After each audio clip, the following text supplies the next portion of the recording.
అండి, హల్వా ఎలా ప్రిపేర్ చేసుకోవాలో చూద్దాము. ఒక హాఫ్ కప్ కార్న్ఫ్లోర్ తీసుకొని బౌల్లో వేసుకోవాలి. తర్వాత 1/2 కప్ నీళ్లు పోసుకోవాలి.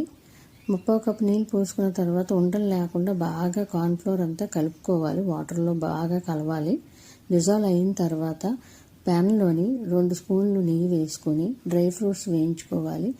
నేను పిస్తా, వాటర్ మిలన్ సీడ్స్, జీడిపప్పు ముక్కలుగా చేసుకొని వేసుకున్నాను. మీకు కావాలంటే ఇంకా వేరే వెరైటీస్ కూడా వేసుకోవచ్చు డ్రై ఫ్రూట్స్.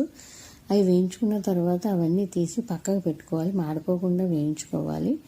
తర్వాత 1 కప్పుడు షుగర్ తీసుకోవాలి. ఏ కప్తో అయితే కార్న్ఫ్లోర్ అయితే తీసుకున్నామో ఆ కప్ తోటి 1 కప్ షుగరు, 1 కప్పు వాటర్ వేసి కొంచెం పంచదార కరిగేంత వరకు చాలు, పాకం రానక్కర్లేదు. అందులోనే కొంచెం చిటికెడు ఉప్పు, కొంచెం ఎలాచీ పౌడర్ వేయాలి. కొంచెం నీళ్ళు మరిగిన తర్వాత షుగర్ వాటర్ కరిగిన తర్వాత ఈ కార్న్ఫ్లోర్ది ఒకసారి మళ్ళీ కలిపి అందులో పాకంలోని వేసేసిన తర్వాత ఈ డ్రై ఫ్రూట్స్ వేయించి ఉన్నాయి కదా, అవి వేసేసిన తర్వాత మనం ఆల్రెడీ డ్రై ఫ్రూట్స్ వేయించిన నెయ్యి ఉంది కదా, అది కొంచెం కొంచెంగా పోసుకుంటూ మీ దగ్గర ఫుడ్ కలర్ ఉంటే అది కూడా వేసుకోవచ్చు. నేను వేసాను, అది ఆప్షనల్, మీకు కావాలంటే వేసుకోవచ్చు, లేదంటే వేసుకోకూడదు.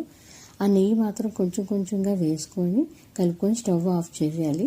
మీరు గ్లాస్ జార్లో కానీ గ్లాసు బౌల్లో కానీ, నేను టప్పర్వేర్ డబ్బాలో వేసుకుంటున్నాను. నెయ్యి అప్లై చేసి అడుగున డ్రై ఫ్రూట్స్ వేసుకొని తర్వాత ఇది హల్వా పేస్ట్ అంతా అందులో వేసుకొని కరెక్ట్గా లెవెల్గా సర్దుకోవాలి మొత్తం అంతాని.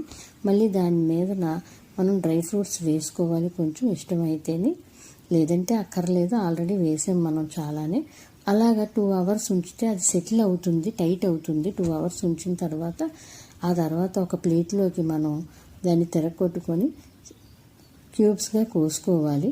చూడండి, చాలా బాగా తెగుతుంది, క్యూబ్స్ లాగా అవుతుంది. అన్నీ కోసుకున్న తర్వాత చూడండి ఎంత మెత్తగా ఉంటుందంటే స్పాంజీగా హల్వా రెడీ.